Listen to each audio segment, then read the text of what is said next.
Hello everyone, welcome back to my channel. My name is Gunjan and you are watching my channel जिसका नाम है simply fly. So friends, आज की इस video में हम देखेंगे दिल्ली का Indira Gandhi international airport terminal 1D। जिन लोगों को नहीं पता है उनकी जानकारी के लिए बता दूं फ्रेंड्स कि दिल्ली में दो टर्मिनल है। एक है डोमेस्टिक टर्मिनल जिसको हम बोलते हैं टर्मिनल 1D, एक है इंटरनेशनल टर्मिनल जहां से इंटरनेशनल फ़्लाइट्स ऑपरेट होती हैं, उसे बोलते हैं टर्मिनल 3, जिसे T3 भी बोला जाता है। तो फ्रेंड्स, आज की इस वीडियो में हम बात करेंगे टर्मिनल 1D की, जो कि डोमेस्टिक एयरपोर्ट है। और अगर आप नियर फ्यूचर आफ्टर लॉकडाउन इस एयरपोर्ट से ट्रैवल करने वाले हैं, या फिर आप फर्स्ट टाइम इस एयरपोर्ट से ट्रैवल कर रहे हैं, या फिर आप फर्स्ट टाइम किसी एयरलाइन से ट्रैवल करने वाले हैं, तो आज मैं आपको इस एयरपोर्ट का एक ब्रीफ आइडिया दूंगी और बेसिक प्रोसीजर क्या होता है वो भी मैं आपको इस वीडियो में बताऊंगी, सो दैट आपके लिए जब भी आप इस एयरपोर्ट से ट्रैवल करेंगे तो आपको एक बेसिक आइडिया होगा कि आपको कहाँ जाना है और क्या करना है। So without wasting more time, let's start the video. मैं पहुंच चुकी हूँ टर्मिनल 1D के डिपार्चर में, जहाँ से आपको बहुत सारे गेट्स नज़र आएंगे एयरपोर्ट के अंदर एंटर करने के लिए। बट एयरपोर्ट के अंदर एंटर करने से पहले आपको हर एक गेट पे सिक्योरिटी का एक स्टाफ नज़र आएगा, जो कि CISF स्टाफ होता है। उन्हें अपना फ़ोटो ID और टिकट चेक करवाना होता है, उसके बाद ही आप एयरपोर्ट के अंदर एंटर कर सकते हैं। तो जब भी आप एयरलाइन से ट्रैवल करें तो अपना फ़ोटो ID और टिकट ज़रूर कैरी करें, तभी आप एयरपोर्ट के अंदर एंटर कर सकते हैं। तो मैंने चेक करवा लिया है अपना फ़ोटो ID और टिकट, और मैंने एयरपोर्ट के अंदर एंटर कर लिया है। और एंटर करते ही मुझे भगवान शिव की एक बहुत ही खूबसूरत नटराज की मूर्ति नज़र आई, तो मैंने सोचा इसको भी मैं कैप्चर कर लूँ। और फ्रेंड्स, ये है डिपार्चर एरिया, जहां आपको हर एक एयरलाइन के चेक इन काउंटर्स नज़र आएंगे। और ये चेक इन काउंटर्स अलग अलग एरिया में सेग्रीगेटेड है। लाइक हर एक एयरलाइन का अपना एक डेजिग्नेटेड एरिया होता है जहाँ पे उनके चेक इन काउंटर्स होते हैं। तो आप अपने टिकट में चेक कर सकते हैं कि आप कौन सी एयरलाइन से ट्रैवल कर रहे हैं। तो आप उस पर्टिकुलर एयरलाइन के चेक इन काउंटर पे जाके अपना टिकट और फोटो ID चेक करवाइए, तो वो आपको उस पर्टिकुलर फ्लाइट का, जिस फ्लाइट से आप ट्रैवल कर रहे हैं, उस फ्लाइट का बोर्डिंग कार्ड आपको दे देंगे। और अगर आपको फिर भी समझ नहीं आता है तो देखिए, यहाँ पे बहुत सारे स्टाफ नज़र आ जाएंगे जो कि पैसेंजर्स की हेल्प करने के लिए ही होते हैं, उनको असिस्ट करने के लिए ही होते हैं। तो आप उनको अपना टिकट दिखा सकते हैं और आप उनसे पूछ सकते हैं, तो वो आपको फॉर श्योर आपको गाइड करेंगे कि आपको कहाँ जाना है और उसके बाद आपका नेक्स्ट स्टेप क्या है after collecting your boarding card. So friends, ये सारा डिपार्चर एरिया ही है जहाँ पे डिफरेंट एयरलाइन के चेक इन काउंटर्स हैं। तो आप जाके अपना चेक इन करवा सकते हैं। इसे बोलते हैं FITS, जिसको हम बोलते हैं फ्लाइट इंफॉर्मेशन डिस्प्ले सिस्टम, जो कि आपको बताता है कि आपकी फ़्लाइट टाइम पे है या फिर फ़्लाइट डिलेड है या फिर फ़्लाइट का स्टेटस क्या है। तो आप इसमें अपने फ़्लाइट नंबर को चेक करके और अपना डेस्टिनेशन सेक्टर्स को चेक करके आप स्टेटस चेक कर सकते हैं अपनी फ़्लाइट का। सो फ्रेंड्स, मैंने ऑलरेडी चेक इन करवा लिया अपना बोर्डिंग पास कलेक्ट करके। I am moving towards the next step which is security check. So I am going for the security check. I will see you after that.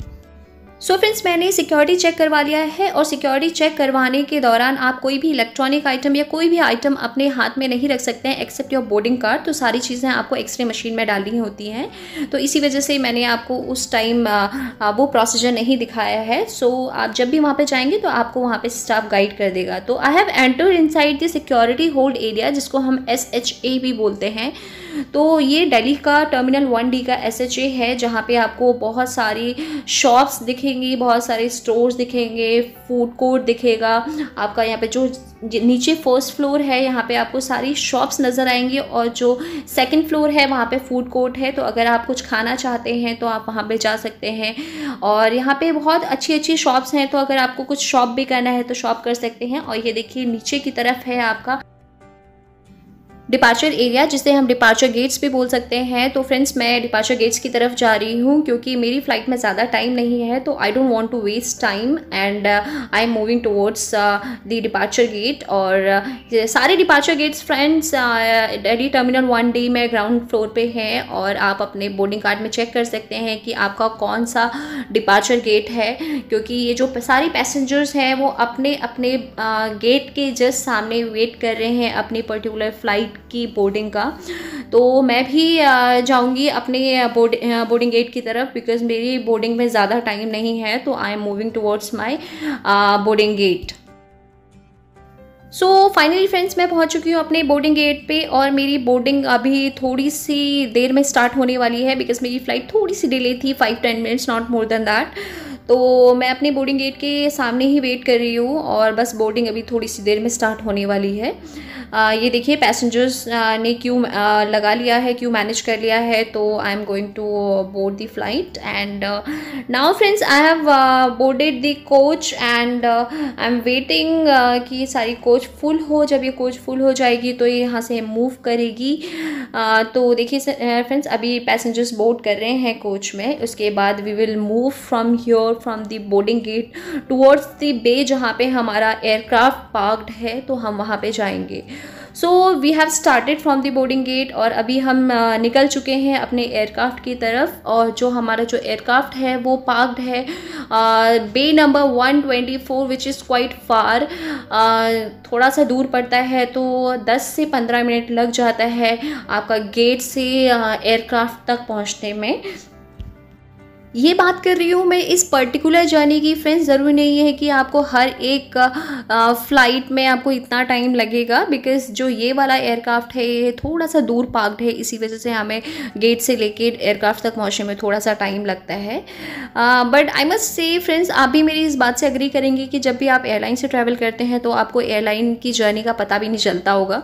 मेरे साथ तो ऐसा ही होता है क्योंकि मुझे पता भी नहीं चलता है कि कब मेरी जर्नी स्टार्ट हुई और कब मेरी जर्नी फिनिश हो गई विदाउट एनी टायर्डनेस। मुझे पता भी नहीं चलता है कि मैं अपने डेस्टिनेशन पे पहुंच गई हूँ क्योंकि एयरलाइन की जर्नी इतनी कंफर्टेबल और इतनी कन्वीनियंट होती है कि आपको पता भी नहीं चलता है। ये देखिए फ्रेंड्स ये सारे एयरक्राफ्ट हैं जो कि पार्क्ड हैं, अभी फ्लाई नहीं कर रहे हैं इसलिए ये पार्क्ड हैं और सिक्योर है। आपने देखा होगा इनके इंजन और इनके व्हील सारे कवर्ड हैं और ये इंडिगो की फ्रेंड्स जीएसडी एरिया है जहाँ पे उनके सारे इक्विपमेंट्स खड़े होते हैं। इक्विपमेंट्स को आपको पार्क किया जाता है, whether it is ladder, coaches या फिर ट्रॉलीज, कुछ भी हो वो यहाँ पे पार्क्ड होता है। सो फ्रेंड्स आप जब भी बोर्डिंग गेट से अपने एयरक्राफ्ट की तरफ मूव करते हैं तो आपकी कोच को एक पर्टिकुलर लेन में ही चलना होता है। उसकी एक डेजिग्नेटेड रोड होती है जिसको फॉलो करना होता है। आप एयरपोर्ट पे कहीं पे भी कैसे भी मूव नहीं कर सकते हैं।